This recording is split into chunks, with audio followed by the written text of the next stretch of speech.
today I'm going to make a flamingo garland that can go above a door, or I suppose you could even put it on your fireplace mantle if you wanted to.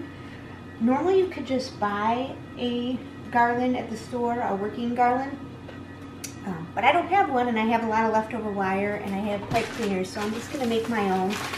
But I don't think they're very expensive to buy, so if you wanted to skip this step of making your own garland, you could.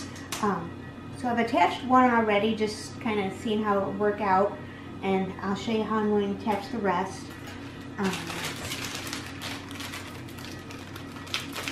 If you are going to make your own, I would suggest, using chenille stems that are in the colors of the mesh and ribbons that you're going to be using. And I'm going to be using a lot of pink and white, so that's the color chenille stems I'm using.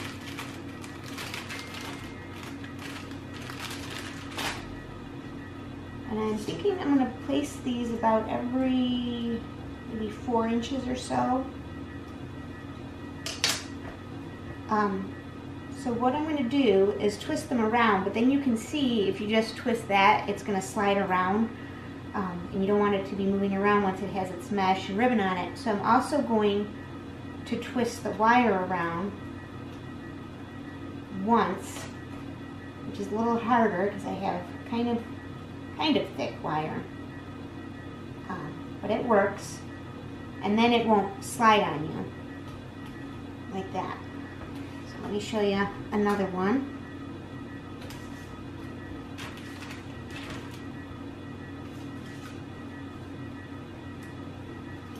And if you're good at eyeballing it, you don't have to pull your ruler out. I'm figuring after I do a few, I'll have the spacing down pretty good.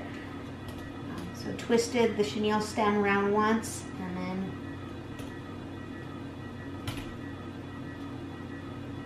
twisting the wire around once to keep the stem from moving back and forth, just like that. So I'm going to keep going, and I'm going to make my garland, I'm thinking 9 to 12 feet. I'll let you know when it's done. So I just thought I'd show up close what I'm doing in case that was hard to understand when it was further back. Again, I'm spacing them about 4 inches apart, and that will probably make for a pretty full garland. So if you don't like your garland to be really, really full, you might space them out to like 6 inches apart. Anyway, so about 4 inches apart, then I'm just folding the chenille stem in half and wrapping it like that. And then, like I said, so that it won't slide around on you, I'm basically kind of knotting the wire around, kind of wrapping it around the chenille stem once, like that. And then that keeps, oh, it should, might have to wrap this around a second time. Keeps that chenille stem from sliding back and forth on the wire, so that it won't be moving as I'm working with it.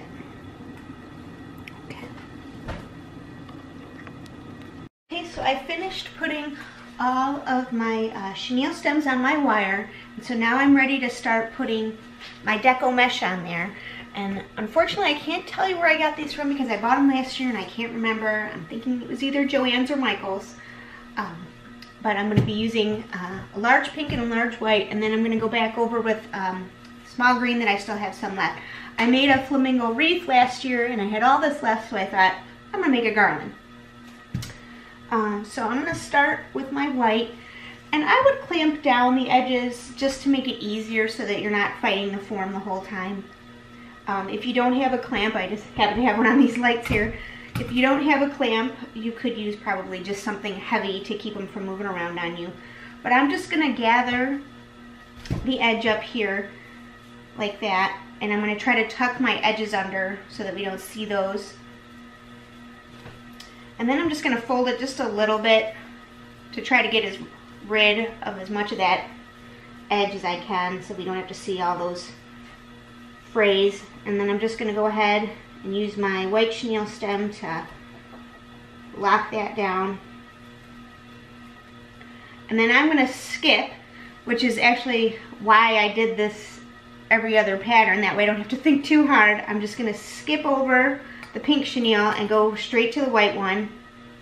I'm gonna make a poof here, and again, I'm kind of just trying to gather my edges underneath, leaving a nice looking poof,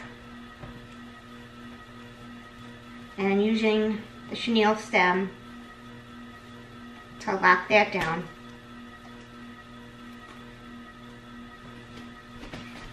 And I'll keep going. I decided to make my wreath form, or I shouldn't say wreath, sorry, garland form about 9 feet long, so that's what I went with.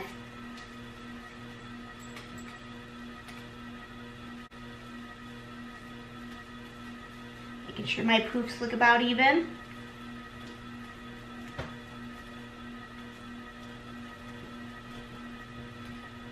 There we go.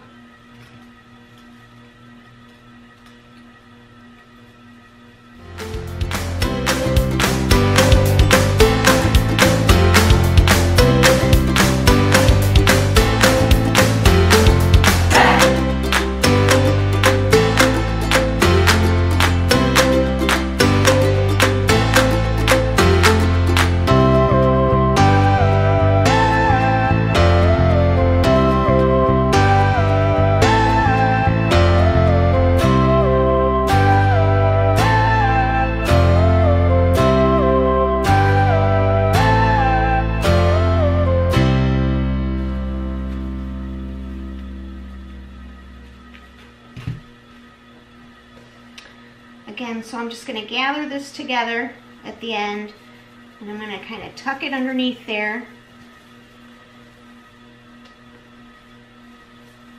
Now I'm going to put it in the first one.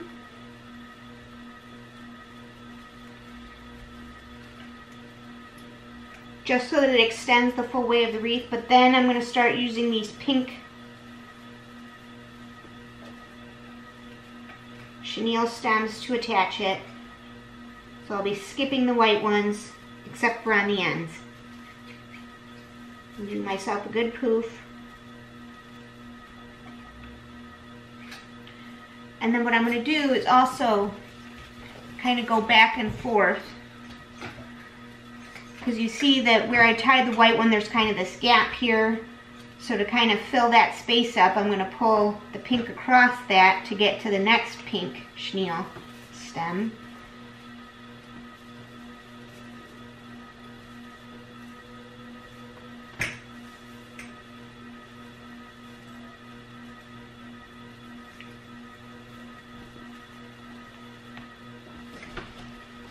Just weaving it back and forth,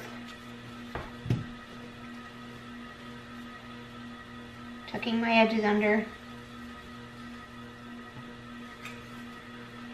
Another good reason to tuck them under, other than the fact that they just don't look all that pretty, is you know, that's where they're going to tend to want to snag on each other.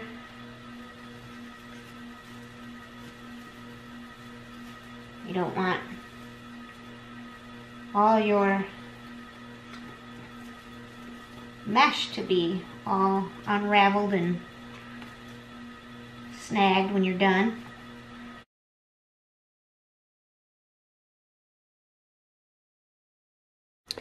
So I'm not alone here today making my garland. I have my supervisor. His name is Bentley, and this is where he sits while he supervises.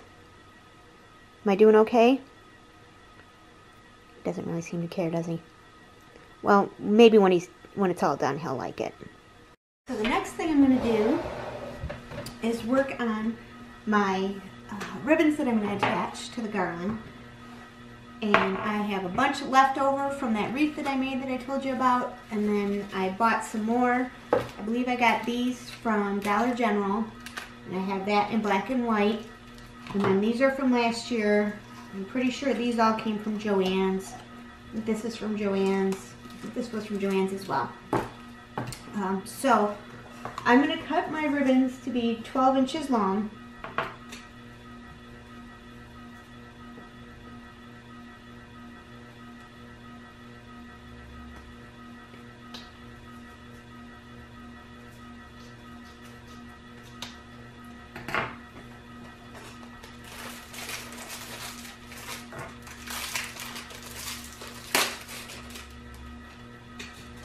I know I'll be regretting this glitter ribbon later just because it's gonna snow glitter everywhere, but it's pretty, so I'm using it.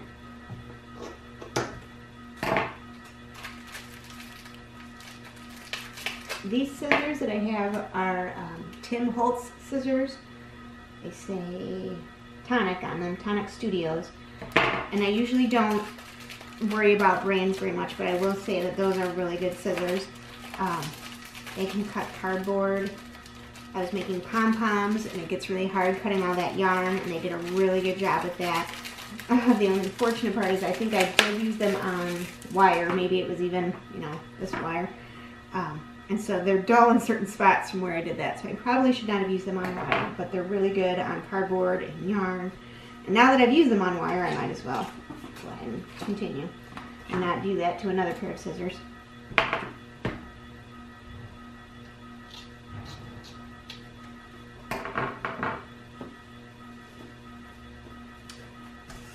So I'll probably do bunches of 3s and gathering them together like that. And then I'm going to dovetail all my edges. So all you need to do that is you can fold it in half, and then you cut kind of like a triangle off the edge,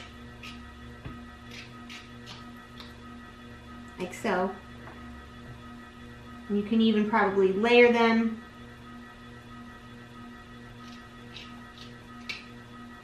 Do a bunch at a time.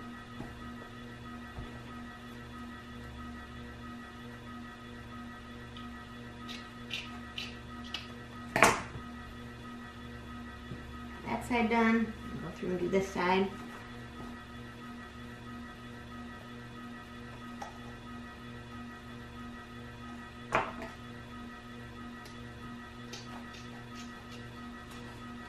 And so I just chose my ribbon to go with flamingos. I found this really nice tropical ribbon.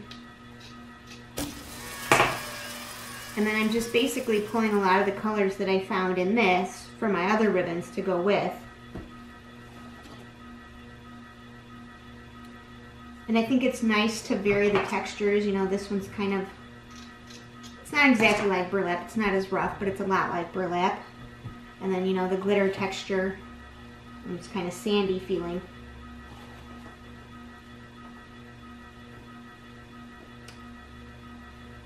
And I don't want to hide my pattern one too much, so I think I'll put that one on top. So then I'll bunch them together, and I'm going to put this one here. This is actually my second tie. That. And all these ribbons have wire in them, so I can kind of move them where I want them to be.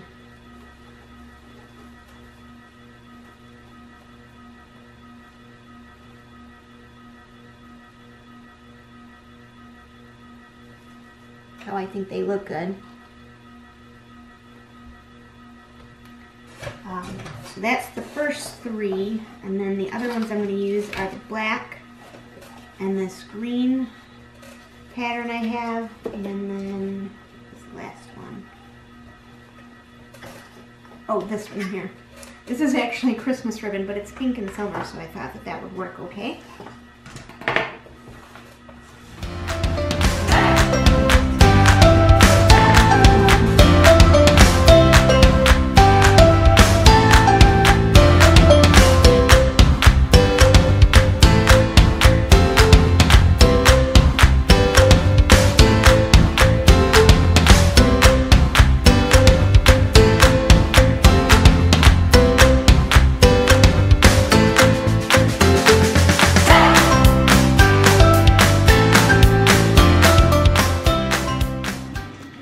So I just wanted to show you an easy way to cut 12-inch lengths of ribbon.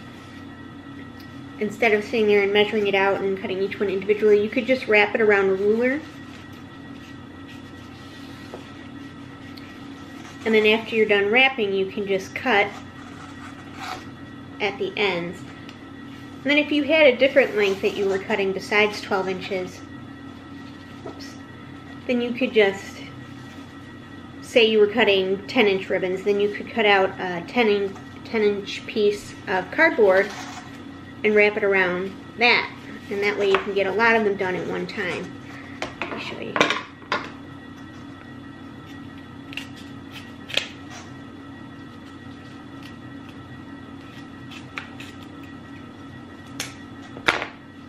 So now I have all these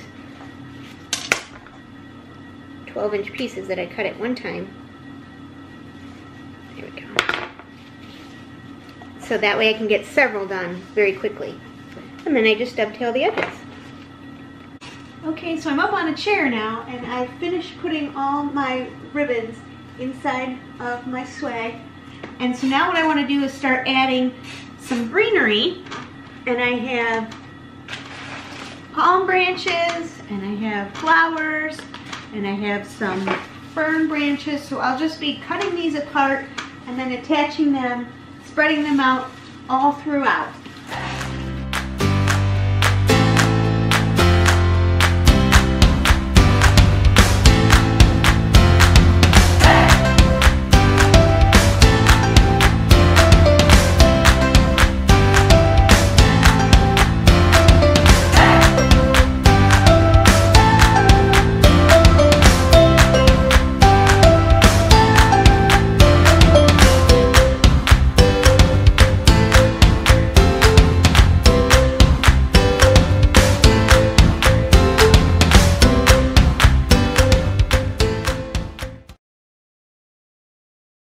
So I got all my greenery attached to my swag, and so now I'm going to work on making a bow. I don't have a bow maker. I think they're probably great things, but I just don't make enough wreaths right now where I feel like I need to have a bow maker, so I just make them on my own. So I just have my ruler handy, and I'm going to make basically like 12-inch loops, and I'm going to have one end here, and then I'm kind of going to pinch my fingers at the 6-inch mark, and then I'll make my loops at the 12. And all my ribbons have a right side and a wrong side, so I'm going to have to twist as I make my loop to get the right side to show, and then pinch it together at the 6-inch mark, and then make my loop back at 0, pinch, twist to get the right side showing again. And I'm going to make this a layered bow. So I'm going to have this ribbon on the bottom. Actually, you know what? I might make this one the middle, and then make this one on top of that. And then this one will be on the very top because it's skinnier than the other one, so it would be hard for it to show.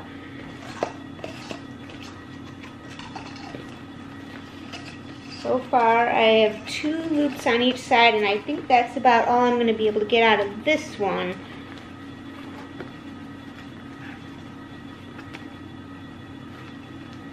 Yep, 2 loops on each side, which is fine.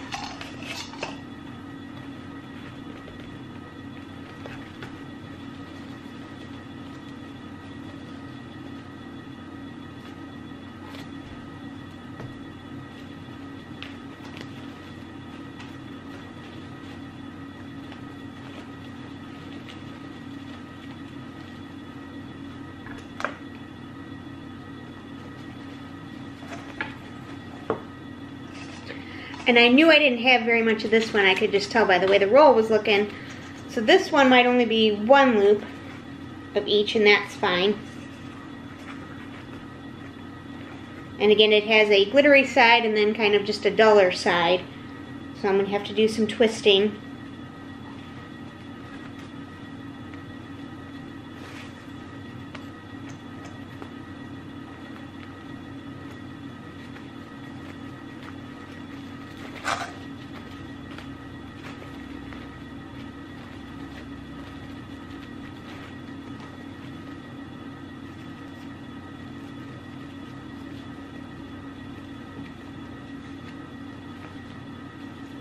I have a little bit extra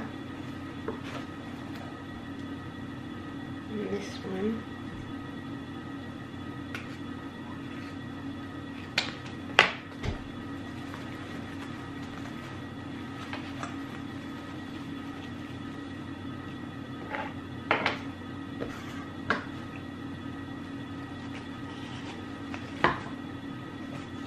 And like I said, since this one's skinnier, this one will go on top. And I mean, they're nearly identical on the two sides, but there is one side that's definitely a little bit shinier, so I'm going to twist this one as well.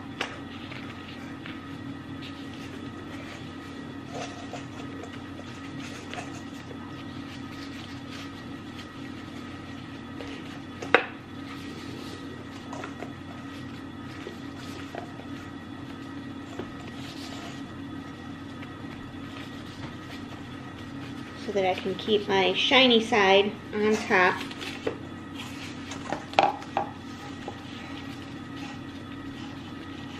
It looks like I'll have enough to do 2 loops on this one.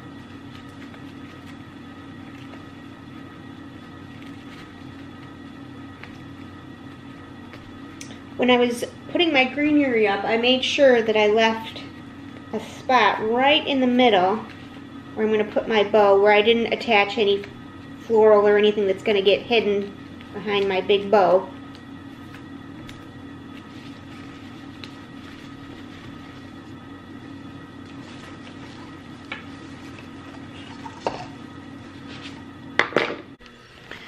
So I just wanted to show you a little bit of what I do with my bows. I think I miscounted my loops earlier, so I only have 2 loops on the green and 2 loops on the pink, and that's fine. I'm going to take some floral wire, and I'm just going to wrap that around to keep them all pinched together. Flip it over. You can see there, the wire's really small, but then just wrap it as tightly as I can to keep them all together. And then I went through and I dovetailed my edges. I think I did miss one, so here, I'll do this one on camera. Just fold together, cut on a diagonal towards the middle, like that. There, and that just makes those edges look really nice and polished. And then something I really like to do that I don't think a lot of bow makers do is I just like that middle to look a little bit better than that. Obviously a lot of it gets hidden when it gets poofed up, but I like to just add just a little bit of ribbon, if I have it, left over to the middle, and then I can just secure that with the wire that was already back there. I can find the other edge here somewhere. There it is.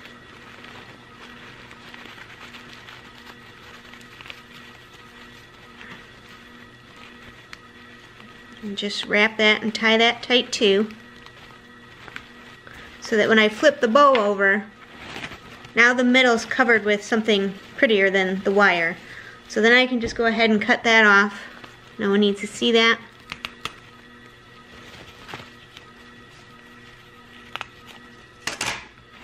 Now you have this nice bow with a nice center. And then you can just go through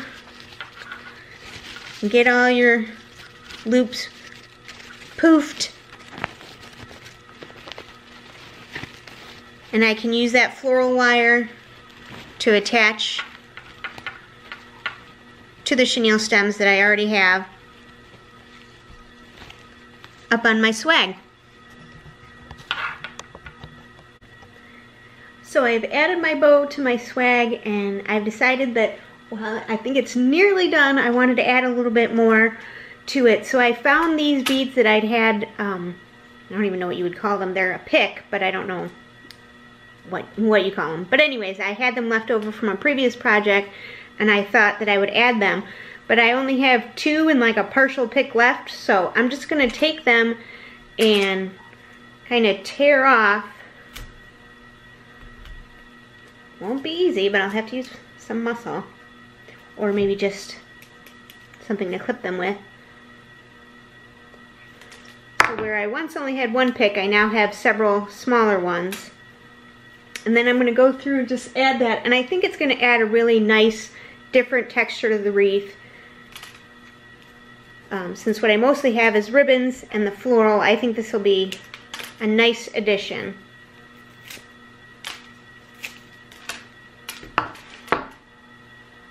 Okay.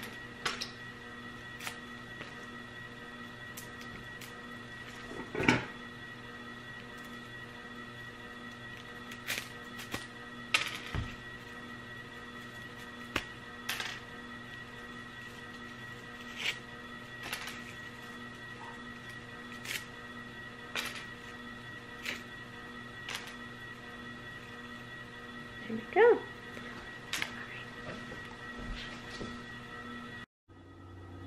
So I finished putting all these balls into the wreath, and I think it looks really nice, or the garland I should say. And I will zoom out soon and show you how it looks, but first I just wanted to show you a few of the things I did kind of at the end just to make it look really nice. You know, I went through and I spread out my ribbons, which of course that alone can take forever, getting them just the way you want, and you could just keep going forever and ever. But I wanted to show you some of the greenery that I added. No matter how tight I tied that chenille stem, was never going to stay in. It could just slide right out. So for some of them I just applied a drop of glue right there just to keep it so that it won't slide out. Other ones, like these fern branches, were a little bit wider so that you didn't have to worry about them sliding through. So I just went through and spread out those ribbons. I had to pull some of the little ones to the front, spread them out, and then, you know, there are spots where you get some fraying and you might just go through and cut off some of those strings that are hanging and loose. Make sure your floral is all facing the way you want it to. Alright, I'll zoom back and show you guys what it looks like all done. So there it is. I apologize that the lighting is not great in here, but maybe I can take it outside later and get some natural light on it. But overall, I'm very pleased. I think those big green branches make it so fun. And a touch of glittery ribbon makes it sparkle. Please feel free to leave me a comment. If you want to see more content, please like and subscribe. Thanks for joining me.